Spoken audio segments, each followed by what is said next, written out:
हम लोग फिजिक्स यानी भौतिक विज्ञान के चौथे नंबर चैप्टर को पढ़ रहे थे, जिसका नाम है विद्युत धारा। और विद्युत धारा चैप्टर से संबंधित पिछले वीडियो में हम आपको बेसिक से लेकर के बोर्ड मॉडल तक के बहुत ही शानदार प्रश्न बताए थे, जो कि आपके परीक्षा में पूछे जाते हैं। तो चलिए, पिछले वीडियो में हम जहां पर समाप्त किए थे जस्ट उसके आगे से हम लोग आज शुरू करेंगे। और उसके आगे जितने सारे भी क्वेश्चन बचे हुए हैं, जो कि काफ़ी महत्वपूर्ण प्रश्न है, सारे प्रश्न का जवाब हम आपको बहुत ही सरल भाषा में, सिंपल भाषा में और बारीकी से समझा करके बताएंगे। तो चलिए, बिना समय गवाए हम लोग शुरू करेंगे। लेकिन उसके पहले यदि आप लोग चैनल पर नए हैं तो फटाफट से चैनल को सब्सक्राइब कर लीजिए, ताकि आगे के हर एक वीडियो का नोटिफिकेशन आपको मिल सके। तो यदि आप लोग पिछला वीडियो देखे होंगे तो आपको याद होगा कि पिछले वीडियो के सबसे लास्ट प्रश्न में हम आपको यही वाला प्रश्न बताए थे कि किसी चालक से 2 मिनट में 10 कूलम्ब का आवेश प्रवाहित होता है तो विद्युत धारा क्या होगा। यहाँ पर हम आपको बताए थे कि जो Q होता है इसका मतलब आवेश होता है, यहाँ पर जो T लिखा हुआ है इसका मतलब कि टाइम यानी कि समय होता है, और जो I है इसका मतलब कि विद्युत धारा। तो I है इसका मतलब विद्युत धारा यानी कि विद्युत धारा का मान निकालना है। तो आपको हम फॉर्मूला क्या बताए थे, I बराबर Q बाई टी बताए थे, आपको याद होगा। I बराबर Q बाई टी यानी कि विद्युत धारा बराबर आवेश बटा समय, जहाँ Q क्या है, आवेश है, और T क्या है, तो समय है। और सेम इसी प्रकार का एक नीचे प्रश्न था जिससे हम आपको बताए थे कि यह होमवर्क का प्रश्न रहेगा, इसका जवाब आपको नीचे कमेंट में बताना है। तो बहुत सारे लोग इस प्रश्न का जवाब भी नीचे कमेंट में बताए थे। तो चलिए, इसको हम सॉल्यूशन दे देते हैं आपको, इसको सॉल्व करके बता देते हैं कि आखिर इसका जवाब क्या होगा।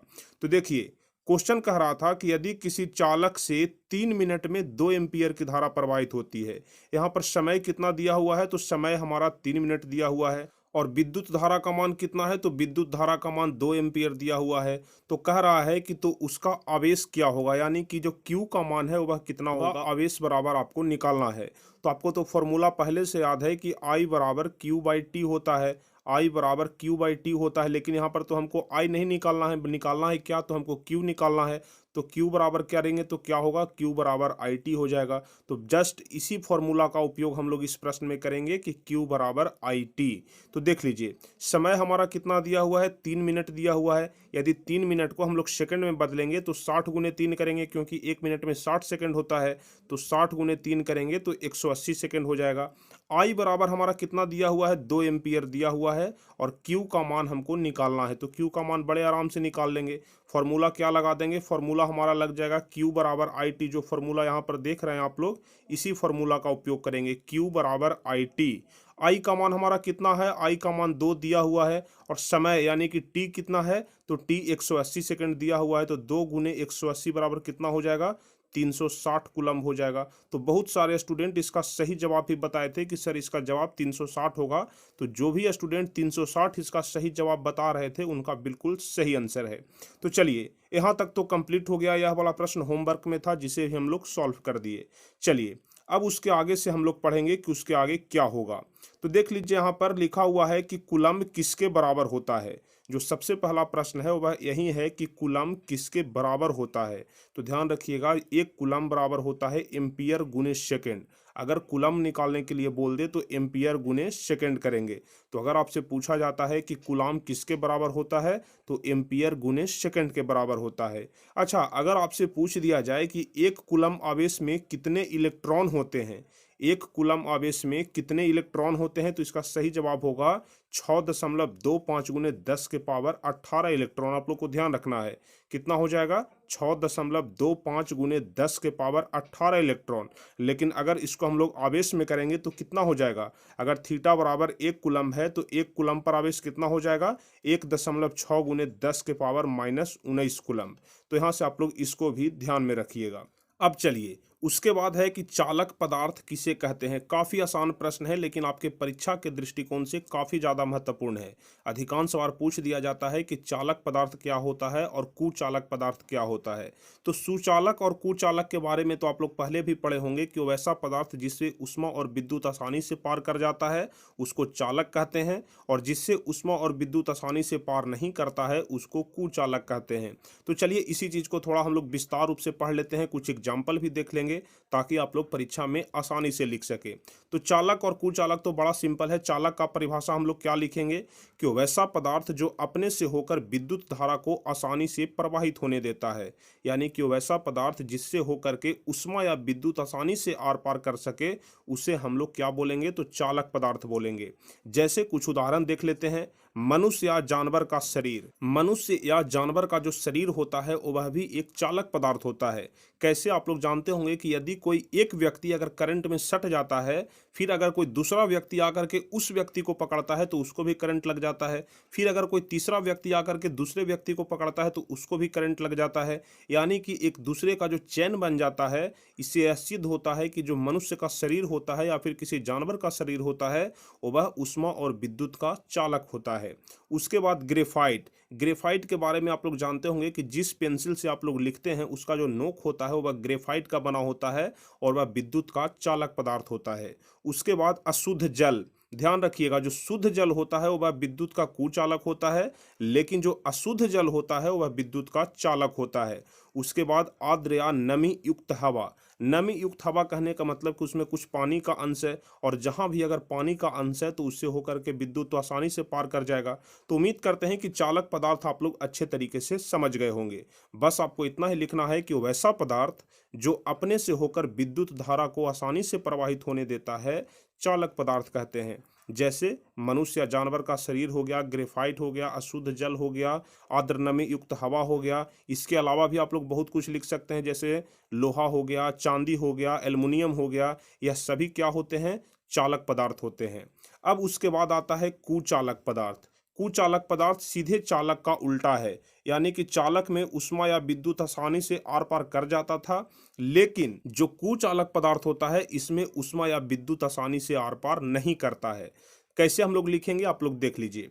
वैसा पदार्थ जो अपने से होकर विद्युत धारा को प्रवाहित नहीं होने देता है।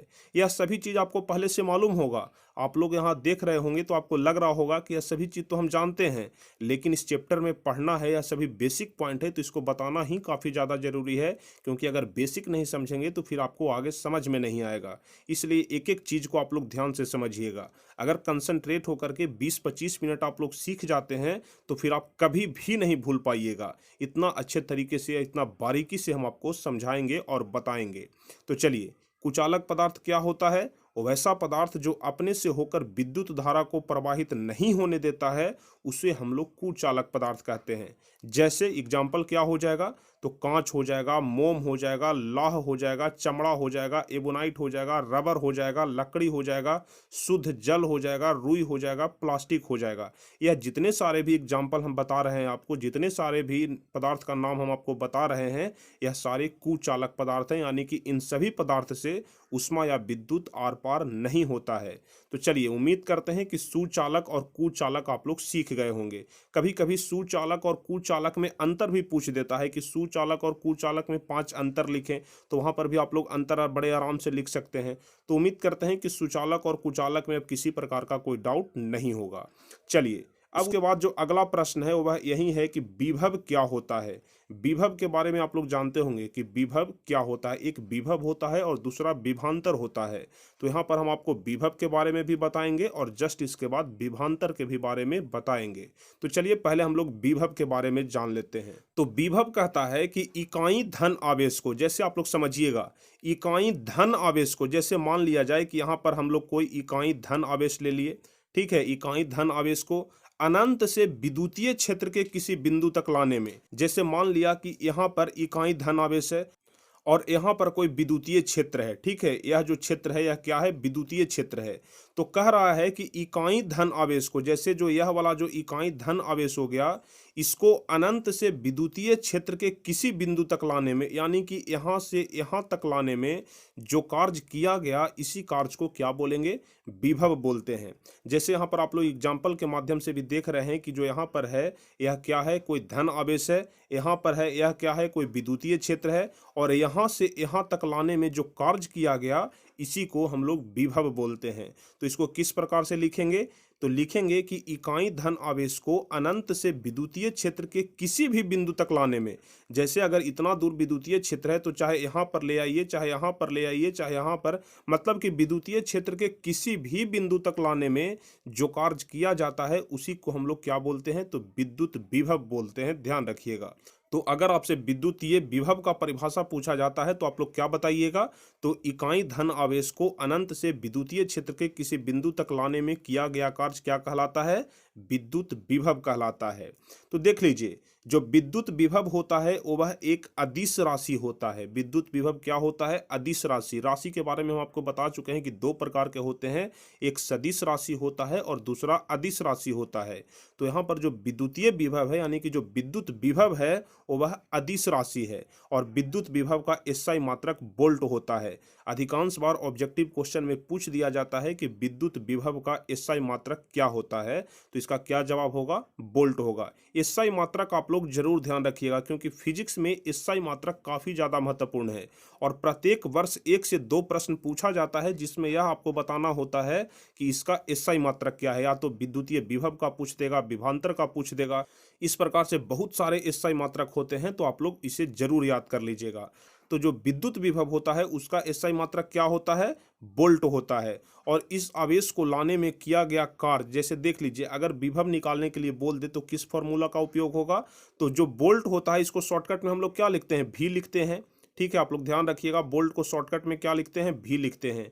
तो भी बराबर क्या होता है, भी बराबर होता है W/Q, जहां पर W क्या है, W का कहने का मतलब होता है वर्क, मतलब कार्य, और Q का मतलब तो आप लोग जानते हैं आवेश होता है। यानी कि विद्युतीय विभव बराबर क्या होता है, तो इसका मतलब होता है कार्य बटा आवेश। ठीक है, क्या होता है, कार्य बटा आवेश होता है। तो इतना तक आप लोग अच्छे तरीके से समझ गए होंगे कि विद्युत विभव एक अदिश राशि है, विद्युत विभव का एसआई मात्रक वोल्ट होता है, इसमें आवेश को लाने में किया गया कार्य क्या होता है, W बराबर Q भी होता है, इसलिए V बराबर W/Q, जहां W क्या है, तो W कहने का मतलब वर्क हो गया और जो Q है इसका कहने का मतलब आवेश हो जाता है। तो उम्मीद करते हैं कि यहाँ तक तो आप लोग समझ गए होंगे। अब देख लीजिए, अब यहाँ पर है 1 वोल्ट बराबर क्या होता है। अगर आपसे पूछ दिया जाए कि वोल्ट वोल्ट आप लोग बहुत कर रहे हैं, बताइए कि 1 वोल्ट बराबर क्या होता है, तो 1 वोल्ट बराबर होता है 1 जूल बटा 1 कुलाम। क्या होता है, 1 जूल बटा 1 कुलाम, जहां जूल को सिर्फ हम लोग जे भी लिख सकते हैं और कुलाम के बारे में हम लोग सी लिख सकते हैं। तो अगर आपसे पूछ दिया जाए कि 1 वोल्ट बराबर क्या होता है, 1 भी बराबर क्या होता है, तो यहाँ पर लिख सकते हैं 1 जे बटा 1 सी, यानी कि 1 वोल्ट बराबर 1 जूल बटा 1 कुलाम होता है। लेकिन अगर आपसे इसी चीज को परिभाषित करने के लिए बोल दे तो आप लोग किस प्रकार से परिभाषित करिएगा। अगर आपसे पूछ दिया जाए कि 1 वोल्ट को परिभाषित करें, यानी कि 1 वोल्ट से आप क्या समझते हैं, तो काफी सिंपल है, बस आप लोग ध्यान रखिएगा। यदि 1 कूलम आवेश को, मान लिया जाए कि यह 1 कूलम आवेश है, इसको ले जाने में, मान लिया जाए कि इसको हम यहाँ से यहाँ ले जा रहे हैं, ठीक है, इसको यहाँ से यहाँ ले जा रहे हैं, तो इसको यहाँ से यहाँ तक ले जाने में माना कि 1 जूल कार्य किया गया। कितना कार्य किया गया, तो 1 जूल कार्य किया गया, तो उस बिंदु का जो विभव होगा वह 1 वोल्ट कहलाएगा। ठीक है, यहाँ से यहाँ तक ले जाने में अगर 1 जूल का कार्य किया गया तो उस बिंदु का जो विभव होगा वह कितना होगा, 1 वोल्ट होगा। तो इसको हम लोग क्या लिखेंगे, यदि 1 कूलम आवेश को ले जाने में किया गया कार्य 1 जूल हो। ठीक है, आप लोग समझने की कोशिश करिएगा। यदि 1 कूलम आवेश को ले जाने में किया गया कार्य 1 जूल हो तो उस बिंदु का जो विभव होगा वह कितना होगा, 1 वोल्ट होगा। तो उम्मीद करते हैं कि 1 वोल्ट कहने का मतलब आप लोग समझ गए होंगे कि कितना। सबसे पहले तो आप लोग ध्यान रखिएगा, 1 वोल्ट कहने का मतलब कितना हुआ, 1 जूल पर 1 कूलम हुआ, यानी कि 1 जूल बटा 1 कूलम हुआ। लेकिन अगर इसको परिभाषित करने के लिए बोल दे कि 1 वोल्ट से आप क्या समझते हैं, इसको परिभाषित करें, तो इसको हम लोग कैसे लिखेंगे, तो इसको लिखेंगे कि यदि 1 कूलम आवेश को ले जाने में किया गया कार्य 1 जूल हो तो उस बिंदु का जो विभव होगा वह 1 वोल्ट कहलाएगा। तो यहाँ तक आप लोग समझ गए होंगे। अगर किसी प्रकार का कोई भी डाउट है तो नीचे कमेंट में आप लोग जरूर बताइएगा। चलिए, अब इसके अगला हम लोग पढ़ेंगे विभवांतर। तो यहाँ पर प्रश्न है कि विभवांतर से आप क्या समझते हैं। विभव और विभवांतर दोनों हम आपको ऊपर में ही बताए कि पहले विभव के बारे में बता लेते हैं, उसके बाद हम आपको विभवांतर के बारे में भी जरूर बताएंगे। तो विभव के बारे में हम आपको बता चुके, वोल्ट के बारे में हम आपको बता दिए। अब उसके बाद नंबर आता है विभवांतर का कि आखिर विभवांतर क्या होता है। तो ध्यान रखिएगा, विद्युतीय क्षेत्र के किसी एक बिंदु से, ठीक है, विद्युतीय क्षेत्र के किसी एक बिंदु से दूसरे बिंदु तक इकाई धन आवेश को ले जाने में किया गया कार्य क्या कहलाता है? विभवांतर कहलाता है। जैसे आप लोग इस फिगर के माध्यम से समझिए, मान लिया जाए कि यह जो क्षेत्र यहाँ पर आप लोग देख रहे हैं यह कोई विद्युतीय क्षेत्र है, ठीक है, यह जो क्षेत्र है वह विद्युतीय क्षेत्र है। इसमें दो बिंदु है, यहाँ पर ए बिंदु है और यहाँ पर बी बिंदु है। तो यहाँ पर आपसे परिभाषा में क्या कह रहा था? एक बिंदु से दूसरे बिंदु तक ले जाने में जो कार्य किया गया उसी को विभवांतर कहते हैं। यहाँ पर आप लोग देख लीजिए, लिखा हुआ है कि विद्युतीय क्षेत्र के, यानी कि जो वह बिंदु है वह विद्युतीय क्षेत्र के अंदर में ही होना चाहिए, और विद्युतीय क्षेत्र के किसी एक बिंदु से दूसरे बिंदु तक इकाई धन आवेश को, यहाँ पर आप लोग देख रहे हैं कि एक बिंदु से दूसरे बिंदु तक इकाई धन आवेश को, यहाँ पर देख रहे हैं कि +1 लिखा हुआ है, यानी कि वह इकाई धन आवेश हो गया। तो विद्युतीय क्षेत्र के, यहाँ पर जो विद्युतीय क्षेत्र दिया गया है, तो विद्युतीय क्षेत्र के किसी एक बिंदु से दूसरे बिंदु तक इकाई धन आवेश को ले जाने में जो कार्य किया गया उसी को क्या बोलते हैं? विभवांतर बोलते हैं। तो यहाँ पर आप लोग देख रहे हैं कि विद्युतीय क्षेत्र के किसी एक बिंदु से दूसरे बिंदु तक इकाई धन आवेश को ले जाने में किया गया कार्य विभवांतर कहलाता है। अगर आप लोग फिगर अच्छे तरीके से समझ जाते हैं तो फिर आपका परिभाषा भी अच्छे तरीके से याद हो जाएगा। सिर्फ एक विद्युतीय क्षेत्र आप लोग बना लीजिएगा। क्या बनाना है? विद्युतीय क्षेत्र बनाना है। यहाँ पर एक बिंदु जहाँ पर कि ए लिखा हुआ है, तो यहाँ पर एक बिंदु से, यानी कि विद्युतीय क्षेत्र में किसी एक बिंदु से इकाई धन आवेश को, यहाँ पर देख रहे हैं इकाई धन आवेश को किसी दूसरे बिंदु तक ले जाने में जो कार्य किया गया उसी को क्या कहते हैं? विभवांतर कहते हैं। विभवांतर क्या होता है? अदिश राशि होता है, और इसका भी एसआई मात्रक क्या होता है? वोल्ट होता है। तो अगर आपसे पूछ दिया जाए कि विभव का एसआई मात्रक क्या होता है, तो विभव का भी एसआई मात्रक क्या होता है? वोल्ट होता है, और विभवांतर का भी एसआई मात्रक क्या होता है? वोल्ट होता है। आप लोग ध्यान रखिएगा। और जिस प्रकार से विभव का परिभाषा होता था उसी प्रकार से विभवांतर का भी परिभाषा बताए, और जो सूत्र विभव का होता है वह भी विभवांतर का भी होता है। विभव में भी हम आपको क्या बताए थे कि विभव बराबर भी कार्य बटा आवेश होता है, और विभवांतर बराबर भी कार्य बटा आवेश होता है, W बटा Q होता है। ध्यान रखिएगा, जहाँ W बराबर वर्ग हो गया और Q से आवेश हो जाता है। तो विभव और विभवांतर दोनों आप लोग अच्छे तरीके से समझ गए होंगे। अब चलिए, यहाँ पर लिखा हुआ है कि दो विभवों के बीच के अंतर को विभवांतर कहते हैं। दो विभवों के बीच का जो अंतर होता है उसी को क्या कहते हैं? विभवांतर बोलते हैं। जैसे एक विभव यहाँ पर है और एक विभव यहाँ पर है, और दोनों के बीच का जो अंतर हो गया इसी को क्या बोलते हैं? विभवांतर हम लोग बोलते हैं। तो आप लोग इसको जरूर ध्यान रखिएगा कि दो विभवों के बीच के अंतर को विभवांतर कहते हैं। और उसके पहले जो हम आपको बताए थे, विभव और विभवांतर दोनों में बताए कि विभव और विभवांतर दोनों अदिश राशि होता है, इसका एसआई मात्रक वोल्ट होता है, और इसका फॉर्मूला, यह तीनों चीज आप लोग अपने ध्यान में बिठा लीजिएगा, क्योंकि आपके परीक्षा के ऑब्जेक्टिव क्वेश्चन में यह जरूर पूछा जाएगा, और प्रत्येक वर्ष लगभग पूछा भी जाता है। इसलिए आप लोग विभव और विभवांतर के बारे में अच्छे तरीके से ध्यान रखिएगा।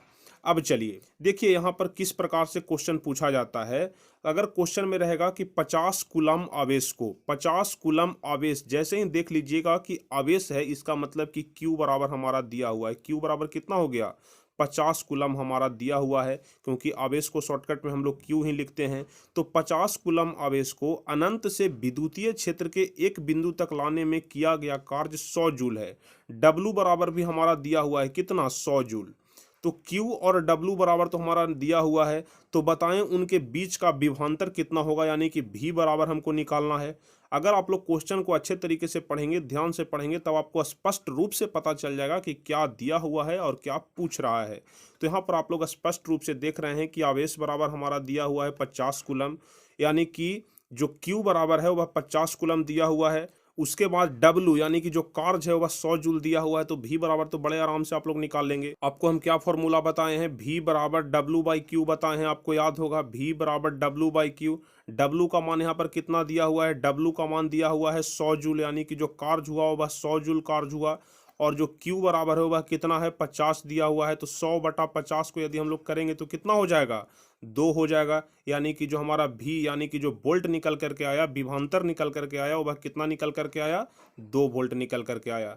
तो इस प्रकार से आप लोग क्वेश्चन का आंसर बड़े आराम से दे सकते हैं। यहाँ पर सोल्व भी किया हुआ है। Q बराबर 50 कूलम दिया हुआ है, W बराबर 100 जूल दिया हुआ है, तो V बराबर W/Q हो जाएगा 100/50, यानी कि V बराबर 2 वोल्ट हो जाएगा। तो अगर इस प्रकार का न्यूमेरिकल क्वेश्चन पूछा जाता है तो आप लोग को इसी तरह से सॉल्व करना है, काफ़ी आसान होता है। बस एक सिंपल सा परिभाषा आपको ध्यान रखना है। इसी प्रकार से ऊपर में विद्युत धारा के बारे में हम आपको बताए थे कि विद्युत धारा अगर निकालने के लिए बोल दे तो किस प्रकार से निकालेंगे, और यहाँ पर अगर आपसे विभव या विभवांतर निकालने के लिए बोल दे तो आप लोग इस प्रकार से निकालेंगे। अब उसके बाद आता है विद्युत परिपथ, कि विद्युत परिपथ क्या होता है। विद्युत परिपथ कहने का मतलब होता है कि एक ऐसी व्यवस्था जिससे विद्युत धारा का प्रवाह लगातार होता है। जैसे आप लोग कोई 2 तार जोड़ देते हैं तो इससे लगातार विद्युत का प्रवाह होता रहता है, तो बस इसी को हम लोग विद्युत परिपथ कहते हैं। एक ऐसी व्यवस्था जिससे विद्युत धारा का प्रवाह लगातार होते रहता है, इसी को हम लोग विद्युत परिपथ कहते हैं। आप लोग ध्यान रखिएगा। तो विद्युत परिपथ का परिभाषा बड़ा सिंपल है कि एक ऐसी व्यवस्था जिससे विद्युत धारा का प्रवाह लगातार होते रहता है, उसको हम लोग क्या बोलते हैं, तो उसको हम लोग विद्युत परिपथ बोलते हैं। अगर विद्युत परिपथ का अगर चित्र बनाने के लिए आ जाए तो कुछ इस प्रकार से बनाएंगे। यहाँ पर क्या लगा देंगे, चारों तरफ से पहले आपको तार लगाना है, यहाँ पर अमीटर लगा देंगे। अमीटर कहने का मतलब हम आपको समझाए थे, जिससे विद्युत को मापा जाता है, यानी कि आप सभी के घरों में जो बिजली का मीटर लगा होता है उसी को अमीटर बोला जाता है। यहाँ पर इस प्रकार से एक बल्ब लगा देंगे, यहाँ पर दाब कुंजी लगा देंगे, यहाँ पर बैटरी लगा देंगे, उसके बाद यहाँ पर आपको एक प्रतिरोध लगा देना है।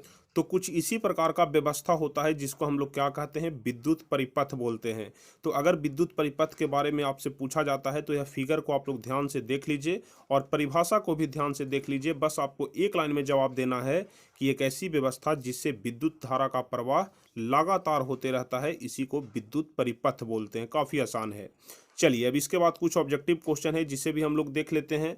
तो ऑब्जेक्टिव क्वेश्चन में पहला पूछ रहा है कि विद्युत बल्ब के अंदर में कौन सी गैस भरी जाती है। अधिकतर बार ऑब्जेक्टिव क्वेश्चन में पूछा जाता है कि विद्युत बल्ब के अंदर में कौन सी गैस भरी जाती है, तो इसका सही जवाब आर्गन गैस हो जाएगा, जो कि एक निष्क्रिय गैस होता है।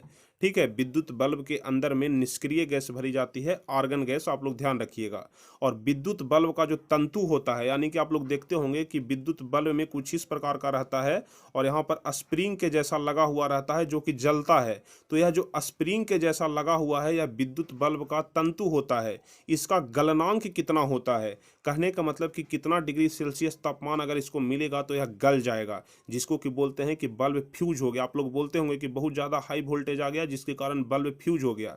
इसका मतलब कि जो यह तंतु लगा हुआ था, इसका जितना गलनांक है उससे भी ज़्यादा वोल्टेज आ गया। कहने का मतलब कि आप लोग ध्यान रखिएगा कि विद्युत बल्ब का जो तंतु होता है उसका गलनांक 3000 डिग्री सेल्सियस होता है। आप लोग ध्यान रखिएगा।